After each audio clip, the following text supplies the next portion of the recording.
the friend no one else can see.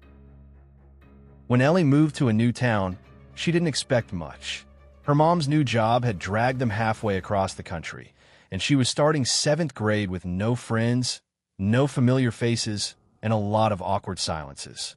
The school was old, not the charming kind, more like the wise everything buzzing with fluorescent lights kind. On her first day, she ate lunch alone and kept her head down. That was when Violet appeared. She just showed up at the edge of Ellie's table, dark hair in a messy braid, pale skin, and a soft voice. "Can I sit?" Ellie blinked. "Sure." They hit it off instantly. Violet was funny in a dry, quiet way. She didn't talk much about herself, but she listened. Ellie started looking forward to school again.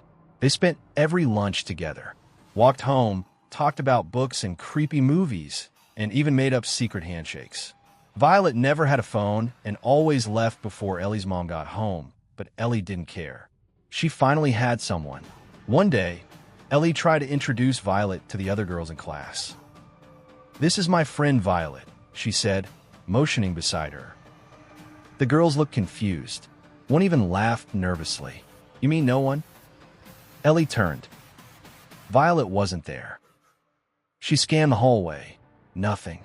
No footsteps, no locker slamming shut. Just gone. At home, Ellie asked her mom if she'd seen Violet around the neighborhood. Her mom gave her a strange look. "Who?" "Violet. My friend. She lives nearby, I think." Her mom hesitated. "Honey, you've been coming home alone every day." That night, Ellie sat in her room, shaken. She tried calling Violet's name into the empty hallway. Silence. Then, just as she was drifting to sleep, she heard a whisper in her ear. "I don't like sharing." The next day, Violet was back at lunch, as if nothing happened. Ellie didn't say anything, just watched her. "Why didn't you show up yesterday?" she asked cautiously. Violet's smile was too wide. "You tried to introduce me to them. You're supposed to be mine." That night, Ellie dreamed of dark halls and giggles that echoed off the walls. In the dream, she saw herself sitting in the cafeteria alone. Violet stood behind her, whispering something she couldn't hear. When she woke up, she found something strange under her pillow. A braided hair ribbon. Violet's. She didn't remember bringing it home. The next day, Ellie sat by herself again. No Violet, no whispers, no footsteps, just silence. Until, weeks later, a new girl moved to town.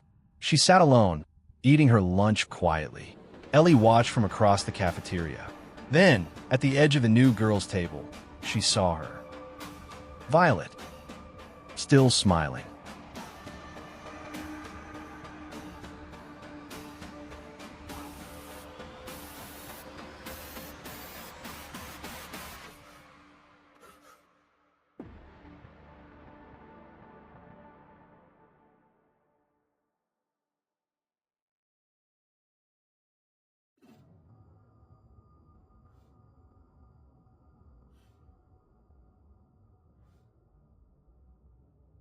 The tattoo that grows. Josh had never been into tattoos. He wasn't against them, just never felt the urge. So when he woke up one morning with a small black mark on his forearm, about the size of a penny, he was more confused than alarmed. It looked like ink, faint but visible, a rough, circular design, almost like an eye. He assumed it was a smudge, something he leaned on while working late. But the next morning, it was still there. Darker. More detailed. Still, he didn't panic. Maybe it was a smudge, and he just hadn't scrubbed hard enough. By day 3, the design had expanded. Now the eye had tiny lines radiating outward like a sun. It itched like mad. That's when he went to a walk-in clinic. The nurse gave him a skeptical look. "You sure you didn't get this tattooed? Maybe during a party? Or something?" "I don't even drink," Josh said. "I've never gotten a tattoo in my life." They ran some tests. Nothing abnormal in his blood work. No allergic reactions. The doctor said it was probably some rare skin reaction. "Keep an eye on it," he said. Josh laughed awkwardly. "That's what it is. An eye. Watching me." The doctor didn't laugh back. Each morning, the tattoo grew. By the end of the week, it covered his entire forearm, lines, curves, and symbols he didn't recognize. It didn't hurt, but it didn't stop. At night, he felt it tingling, buzzing under the skin. Then came the dreams. Dark forests, whispers in a language he didn't understand, eyes in the trees, something pulling at his arms. Every time he woke up, the tattoo had changed slightly, more detailed, more alive. By the 10th day, it had spread up to his shoulder and neck. He wrapped it, tried to hide it, but strangers noticed. People stared too long. One woman in a bookstore gasped and whispered, "You've been marked." Josh chased her down the aisle. "What do you mean?" She backed away, eyes wide. "They don't stop once they start," she said. "You should never have let it in." That night, he stared at himself in the mirror. The tattoo now stretched from his chest to his jaw.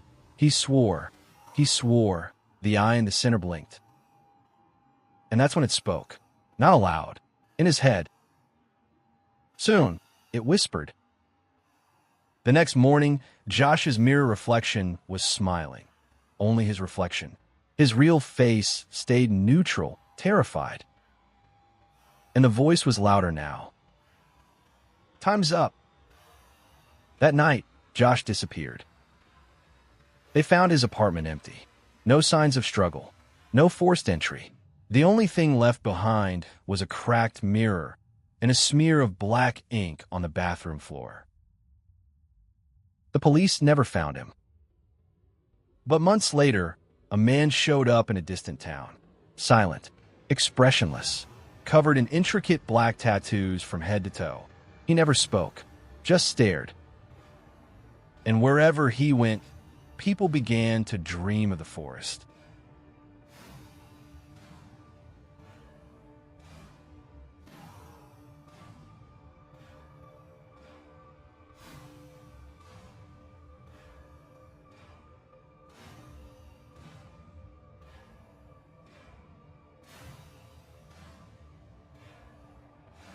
The echo that isn't yours. Claire liked hiking alone. No music, no chatter, just her boots crunching over dirt and leaves, the rhythm of her breath, and the soft sounds of the world moving around her. It made her feel grounded. That day, she took a trail she'd never tried before. It wasn't marked on the map, but the entrance was clear, a narrow path, slightly overgrown, winding between tall, moss-covered trees. She walked for almost an hour before she noticed it. The echo. At first, it seemed normal. Her steps echoed faintly off the trees, like soft replies from the woods. But then it didn't match. She'd take a step, crunch, and a split second later, she'd hear it again. Crunch, crunch. Like something mimicking her. Not at the same time. Not quite delayed. Just wrong. She stopped. The echo didn't. It took one more step.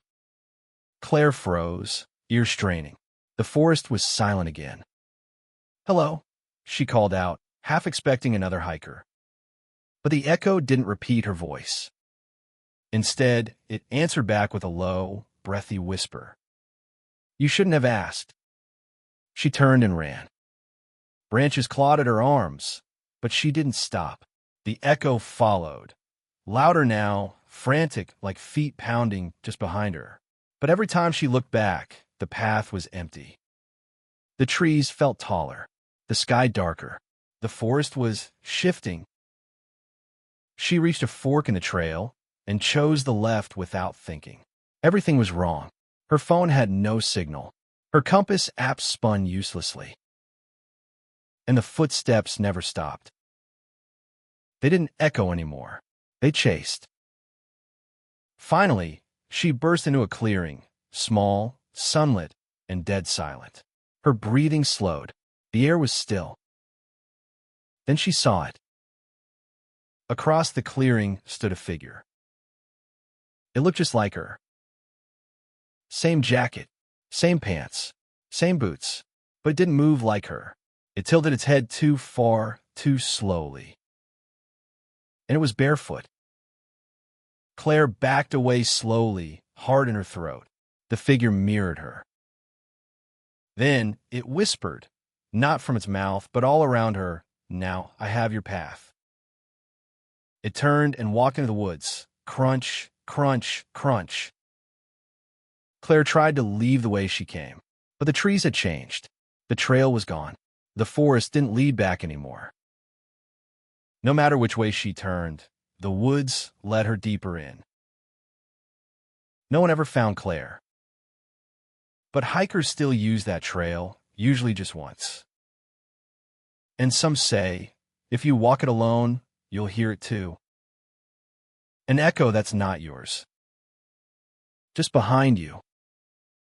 Getting closer.